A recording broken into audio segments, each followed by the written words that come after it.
Hello, hello, hello. Happy Saturday, y'all. Thanks so much for joining us. In exactly 1 month from today, I will be waking up in Paris. My name is Jala Washington. Time is flying. Time is flying. Good morning, everyone. Rich Segal with you. Bonjour, mes amis. He is getting real good at his French. I'm still working on mine. Thanks for joining us here on our Say weekly this. Saturday Bonjour. Olympic live stream. Mes Okay. amis. Bonjour, mes amis. What does mes amis mean? My friends. Bonjour, mes amis. Mes amis or mes amis? Mes amis. Mes amis. Bonjour, mes amis. Thank you for joining us. There you go. Gracias. All right. I mean, Gracias. Oh my goodness. This is already going off the rails and we just started. We're gosh. literally not even a minute in. That's okay. Anyways, thank y'all for joining us here. If this is your first time, we do these weekly Olympic live streams leading up to the Olympic Games. Like I said, I'm going to be there covering the games for KXAN literally in 1 month. I wanted to switch things up a little bit today. Is that okay, Rich? Sure. All right. We normally start these live streams out by talking about stories that we're working on and whatnot, but because we are so close to the Olympic Games, there are lots of Olympic trials that are happening as we speak. So I want to get straight to that, some of those competitions that are happening and some of the athletes tied to Austin as well as Texas, who we've got our eye on. Okay, so we're going to start out with swimming Olympic trials. Right now we're looking at video of Regan Smith. Regan Smith has ties to Austin, trains at Longhorn Aquatics, and just qualified for the games. And by the way, managed to set a world record in the 100 backstroke while she was doing that. She's absolutely incredible. She's going to be competing in the 200 backstroke at the games. You also got Erin Gimmel from UT Swim and Dive. She just qualified for the games in the 200 freestyle, so good luck to them.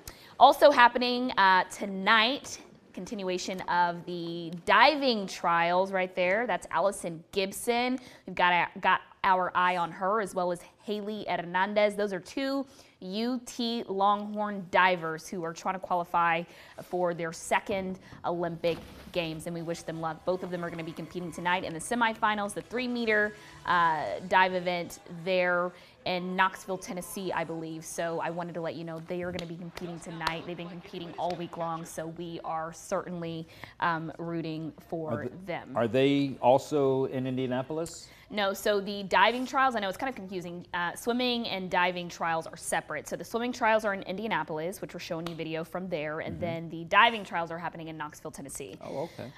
So again, that's 4 people tied to Austin alone, who 2 have already qualified, Gimmel as well as Smith. And again, Regan Smith broke that world record, and then Haley Hernandez and Allison Gibson. Allison Gibson, by the way, came out of retirement and just placed second in the initial 3-meter dive event, and now she's going into the semifinals looking real, real good. So good luck to them. We are always rooting for our local athletes, especially our athletes. We're always rooting for our Texas athletes, but especially our athletes with Austin ties. So I think it's going to get lots of people more excited to follow this journey.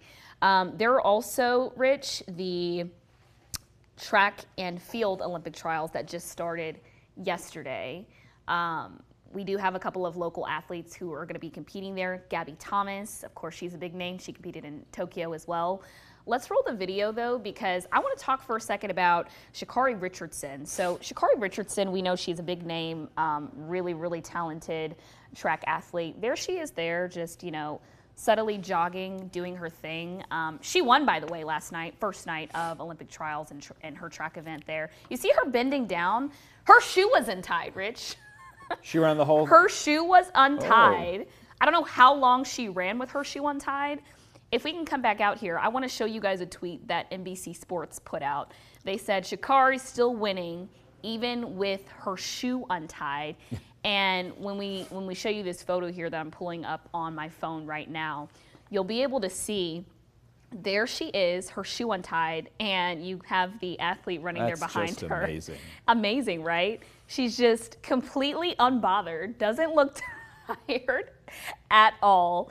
and is, just super confident in her abilities. So we love that for her. So oh my goodness. certainly she's a big name who we're going to be rooting for and looking out for, even if she doesn't necessarily looking have. to see where that shoe is untied where she's I racing. know, yeah. It's but can you imagine? incredible. I literally can barely run like in the right gear, wearing whatever your leggings, your spandex, whatever, and she's literally making it look so easy. I mean, and her foot stayed in the shoe. Her foot stayed in the shoe, and again, just you saw that expression on her face, just completely and totally unbothered. So I'm gonna try to make it my mission when I'm in Paris to get an interview with her as well, because she just, she did a. Do you know who Cardi B is? Cardi B is the. Yes. I'm not being on it. No, I'm being serious. Yes. So her and Cardi B did this collaboration where they were like getting their nails done and doing a whole little pre-Olympics talk. It was pretty cool. So again, you got a lot of celebrities who are getting involved with these athletes leading up to the games, really just kind of helping build the excitement. So was really excited about that. Another Olympic qualifying event happening today, breakdancing. That is happening in Budapest, Hungary. And we've got our Houston boxer B-boy Jeffro, who I did a story with. Yeah. That's the video we're showing you there when I went to interview him at Break Free, the dancing place where he trains in Houston. He is right now 40th in the entire world for breakdancing. He is top 40. And I believe the top 10 breakdancers from the U.S. get a shot at competing, representing Team USA. And mind you, this is the first year that breakdancing is going to be an Olympic sport. So no, I did not do a session with him yet, but you and I were talking about maybe doing something fun. Top 40. Top 40. In the world. Top 40 in the world, yes. Where is he in the U.S.? Well, that's. It's kind of confusing. To be determined. To be determined. It's kind of confusing because, again, it's such a new sport, and there are so many different, I guess, avenues that people have to qualify, but it's really kind of a lot to keep track of. So, again, we'll be watching that qualifying event today to see how he does. But we're rooting for him. We're rooting for all of the other athletes who are competing as well. So I wanted to just start off with all of that right off the top because we're getting close. Want to let you know what's going on. When we're there on the ground, we're going to be following all of these athletes and reporting on how they're doing on a daily basis. I've already connected with some family members who are going to be over there supporting their athletes as well. From Austin, you saw the rowing story that we showed you guys a couple of weeks ago. Yes. Kate Nifton, her father, Matt Nifton, they're going to be over there with a whole big Airbnb. So again, this will be the first Olympic Games in a long time where you have all of the fans who are going to be over there and be allowed to kind of be a part of this experience since the pandemic. So really, really looking forward to that. Can you tell how excited I am? I can't stop talking about it. Okay. Don't. I enjoy it. That you do. I do. You don't get tired of me talking? No. Well, about the Olympics, no. I was setting you up for that one. Okay. All right. Walked right into that one. Okay. Speaking, though, of stories that we are still working on, I've got a few more stories that I'm wrapping up, putting a nice little bow on before I head to Olympic trials, gymnastics Olympic trials next week, and then also before I actually head to Paris. But one story that we just aired this past week, it's called Breaking Baguettes. And there is a French chef here in Austin, and NBC just hit him up and they were like, hey, do you want to host? And I'm talking about NBC Sports, like national, not like the local news. They hit him up and they were like, hey, we've got this new series that we're launching. We want you to host it. We want you to teach Olympians how to cook. And we want you to sit down and have fun conversations with them. So they did a whole series of stories. And they invited us to have a behind-the-scenes look on set. So I want to show you a look at that real quick. And it features two of the UT divers who I told you about are competing tonight. So let's take a look.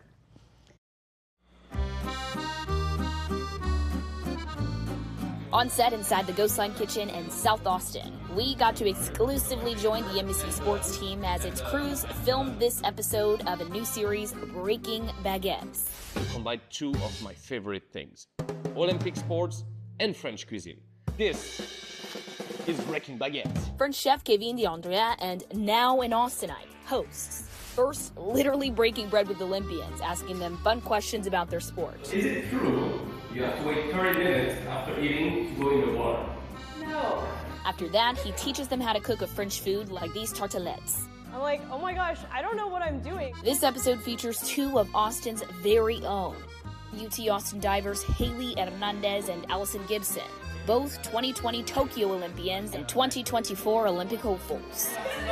All fun aside, this show reveals things and shows a side most don't often get to see from high-level athletes like Gibson and Hernandez. That's beautiful. Breaking bread, which is one of the oldest practices to find common ground with someone you don't know, is at the show's core. And finding commonalities with someone that is from a different culture, a different part of the world, and you can do that in so many ways, and we were able to do that by sharing our stories. Sometimes, we get so caught up in what we do that we don't even get to really reflect. Even though we're some of the best athletes in the world, we're still human. We still mess up and have fun and laugh and experience life, and we're just out here trying to learn new things, meet new people, and support each other. And that support shared by Chef DeAndrea, who opens up about his own struggles. In America like 7 years ago, and I experienced a wedding here, a divorce. Helping break down barriers with his guests. Me sharing my food with Olympians, such like a big thing. And despite his French ties, this summer he's rooting for Team USA. In Austin, I'm Jala Washington. Doesn't that just make you hungry? Oh, yes, ma'am. So we, again, as you heard me say in that story, we filmed that, the Ghost Line Kitchen, which is basically just like this space where a bunch of different restaurants sell food. It literally is exactly what it sounds like. It's a ghost line. You don't really know what restaurants are going to be there until you go inside of this kitchen. So Chef DeAndrea, do you like my French accent there? Oui, oui. I've been really working on that. Those tartelettes that you saw in the story, he makes those from scratch, obviously, and his claim to fame, I guess, is the fact that these are made 100% with natural ingredients, which there are certain things here in the U.S. that we have that are made with natural ingredients, but we know that there's also lots of processed food as well. So he really just is passionate about health and wanted to make sure that he could bring a little bit of French cuisine here. So those French tartelettes, he sells them. He has a partnership with H-E-B now. You can literally get them at H-E-B. And I'm going to see if I can get him to come in here and have some fun with us before we head to Paris. You hear what I said there? We head to Paris. You hear that, y'all? We're just coming to Paris with me. Wouldn't that be nice? Go book your flight. Wouldn't that be nice?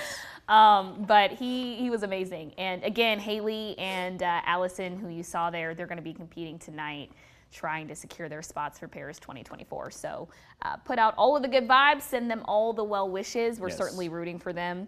And I had so much fun with that story. By the way, that story was all made possible.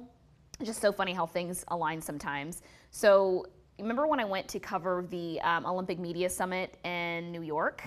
That was basically where the USOPC brought a bunch of Olympians together for like this big media event. It was like a week-long thing. So in that event, I connected with Seth, and let's show the picture now, from NBC Sports. And Seth was like telling me, hey, we're gonna be in Austin this upcoming week. We're gonna be filming this new series, da-da-da-da-da. And he is the one who actually invited me to set. Fernando is right there. You see me hugging. I'm hugging him because I worked with him in China. I met him at the Beijing Olympics when I was covering the games there. And it was just really kind of a full circle moment getting to do that. And then you see Chef Kevin Andrea and I right there. He was letting me try one of his tartelettes, and just a really fun guy. And again, can't say enough great things about Seth, who we're showing you there again, who was just so awesome and nice, and was just like, yeah, you should come to set. So that was how all of that kind of came about. And I guess it's just a testament to just being at the right place at the right time sometimes. So I was happy that we were able to do that. I'm sorry I didn't bring you back any tartelettes, but again, it's okay. Hopefully Chef will come in studio with us one of these days. My doctor thanks you. It's all natural though, natural ingredient. I'm gonna buy some from H-E-B and we'll bring them in. Maybe we'll eat them on air tomorrow. Oh, you're not gonna be here tomorrow. I'm off tomorrow. Okay, maybe a couple weeks. Okay. We'll do that. Okay. Not many headlines to tell you about this week, just because there were so many other things to talk about just regarding Olympic trials and all of those results and all the athletes who we're keeping our eye on. But, gosh, I feel like we're always talking about the Seine River. So the Seine River... I was about to say, any new developments on the river? So we've been talking about the Seine River a lot because there have been a lot of issues. It's clean now. Okay. It had a lot of fecal matter. Literally, that's what they called it. It had a lot of fecal matter, so they weren't sure if they were going to be able to have that as a venue for the swimming event there in Paris. So it is clean now. But this is also going to be the location where the opening ceremony is going to be taking place. So this is unlike anything we have seen at Olympic Games ever. So they are literally, athletes are going to be in a float, literally floating down the Seine River for the opening ceremony. Oh my gosh. And they were supposed to have a rehearsal for this opening ceremony literally yesterday, but because of, I guess, recent heavy rain, it just kind of caused a strong flow for that river, according to an outlet there in France. So they had to postpone it. So I'm like, this poor Seine River can just not catch a break. But it'll be kind of interesting to see what happens with that, because again, the opening ceremony, that is the big fanfare moment. That is what kicks off the Olympic Games. And again, they've been really talking this thing up, because that's where they're going to be, you know, bringing out all of the athletes in a way that they have never done before. So hopefully they can get that rehearsal done sooner rather than later, because opening ceremony is in a little over a month. July 26th. July 26th, there on the Seine River. I'll FaceTime you. 35 days. 35. That's it, 35. If anybody is counting, it is Rich. He actually, so I posted on my Instagram page a photo, and I was like, in exactly 1 month, I'm going to be in Paris. And Rich was like, actually, if you leave on the 21st, you're actually going to be there 1 month. You're going to be there in exactly 1 month from tomorrow. But I was trying to explain to him, just with the layovers and the time difference and all of that, I will be there in exactly one month from today. Yeah. So looking forward to that. Anything else? I think you pretty much covered it all. Your mission is to get the French chef in. Yes, gonna get Chef Kevin Andrea. And Kevin Andrea. hey, a special thank you to our director Stephanie and our new floor director Griffin, who is just doing an excellent job helping us produce these live shows every Saturday. Jules for getting us on. And Jules for And making Lauren for sure that lighting. she can see all the light. It really is a team effort, and we really do love doing this. So happy now that we're having more people know that we're doing these live streams every Saturday. We've only got a few more shows left before I head to Paris, so be sure to tune in. Again, going to be telling you guys about the athletes who are qualifying, the stories that I'm working on, everything under the sun, and having a lot of fun doing it along the way with Are you here this Saturday before you leave? I am. That will be our last show. Okay, so we have 3 left, because you won't be here next week. You'll be in Minneapolis. Next week, I'll be in Minneapolis covering the gymnastics Olympic trials, bringing you guys live results there on the ground. So stay tuned for that. But only 3 more episodes. This is our 12th one, so I cannot believe that it's coming to an end. But it's been fun. It's been fun. It's not the end yet. We'll have to do a recap. We'll have to do a recap. We can't have any champagne on here. We're going to have grapefruit juice, though. We got to keep it professional. That's been nixed. They said, Jala and Rich champagne, not going to happen. All right, y'all. Thank you so much for joining us here. We'll see you next time. Au revoir. Au revoir.